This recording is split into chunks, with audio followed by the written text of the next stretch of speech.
The member for Dawson. Thank you very much, Mr Deputy Speaker. In supporting this motion, I remind the House of the purpose of a tax summit. It's to answer questions and consider the impact of various taxation policies.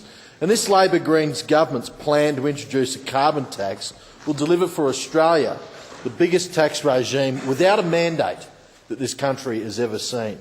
It goes against the Prime Minister's election commitment and the Treasurer's election commitment and the commitments of at least 144 of the 150 members of the House of Representatives. To have this tax summit after the introduction of legislation for the carbon tax or the mining tax, or without them in the mix, is to make a mockery of the tax summit and to admit that both these taxes will not stand up to the scrutiny of a tax summit. Far too many questions remain unanswered for such monstrous taxes to be imposed on the people of Australia through further means of stealth and deception.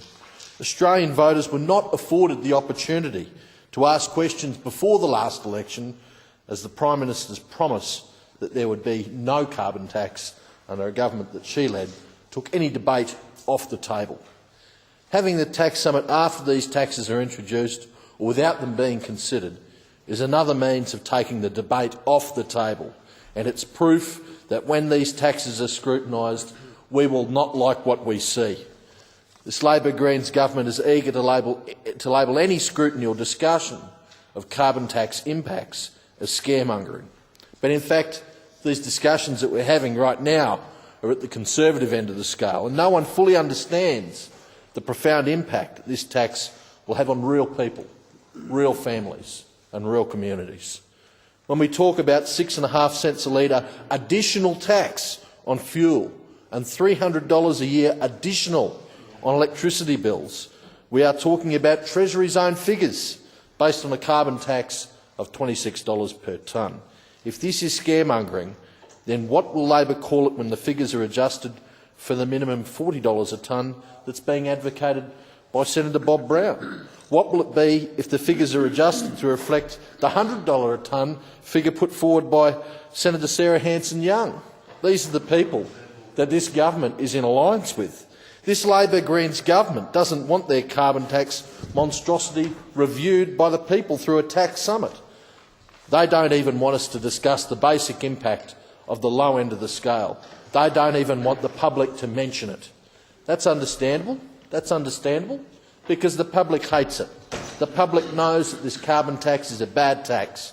They know it will hurt industries. They know it will hurt business. They know it will hurt families, and they know it will cost jobs. The majority of the general public out there, the real people, real families, real communities, know that this carbon tax won't do anything to clean up the environment, but they know it will clean out their wallets.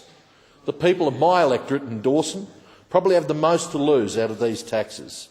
The mining tax, the carbon tax, to them appear to be a direct attack on their jobs and their cost of living.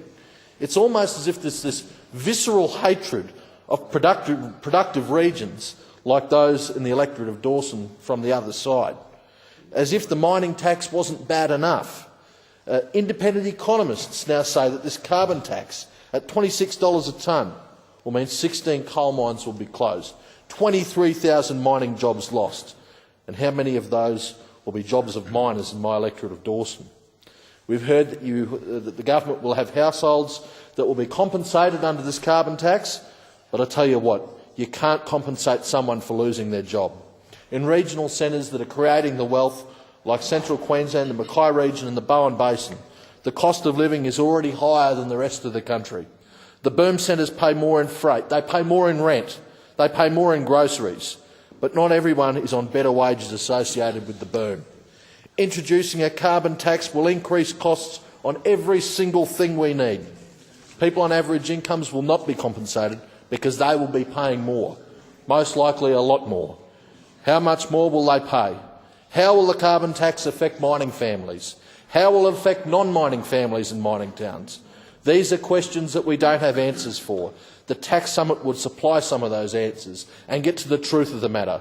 But to paraphrase Jack Nicholson, Mr Deputy Speaker, it seems they can't handle the truth. But I've got a message to the government from the people. We can handle the truth.